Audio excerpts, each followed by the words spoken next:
மதுரை. அங்க இருக்கக்கூடிய விவசாய பெருமக்கள் எல்லாம் அங்க இருக்கக்கூடிய ஹெட் போஸ்ட் ஆபீஸ் நோக்கி போறாங்க. மத்திய அரசு அவர்களுடைய தரப்பை தெளிவா சொல்லிட்டாங்க.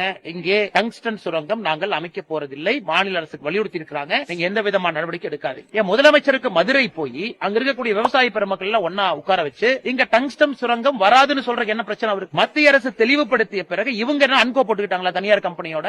தெரியாம கேட்கிறேன். இங்க ஆளுகின்ற திராவிட முன்னேற்ற கழகத்தினுடைய அரசு யாரு டெண்டர் எடுத்தாங்களோ அவங்க அன்கோ போட்டிருக்காங்களா? மத்திய அரசு வராது என்று சொல்லிய பிறகு முதலமைச்சருக்கு வாயத்திறன் சொல்றது என்ன பிரச்சனை? மதுரைக்கு போய் அங்க இருக்கக்கூடிய விவசாய பெருமக்கள்கிட்ட வராது, இது வருவதற்கு நான் விட மாட்டேன், முதலமைச்சருக்கு வராது ஒரு ஃபுல் ஸ்டாப் வைக்கிறதுக்கு என்ன பிரச்சனைங்கன்னா இதற்கு முதலமைச்சர் போயிருக்கணும். அதை விட்டு உப்புச்சப்பில்லாத ஒரு காரணத்திற்கு ஆளுநரை எதிர்த்து நான் போராட்டம் பண்றேன். இங்க கனிமொழி அவர்களோ முக்கியமான தலைவர்கள் இங்க பண்றாங்களா? அவங்க மதுரைக்கு போய் மதுரையில விவசாய பெருமக்கள்கிட்ட சொல்லுவோம், டிராக்டர்ல வண்டியிலேயே அவங்க கால் கடுக்கு நடந்து வர்றாங்க. ஆனால் பாரதிய ஜனதா கட்சி சார்பாக மதுரையில் இருக்கக்கூடிய போராட்டம் செய்யக்கூடிய விவசாய பெருமக்களுக்கு நான் சொல்வது, வராதுங்க ஐயா, வராதுங்கம்மா, அங்க வராது, வர்றதுக்கு நாங்க விடவும் மாட்டோம்.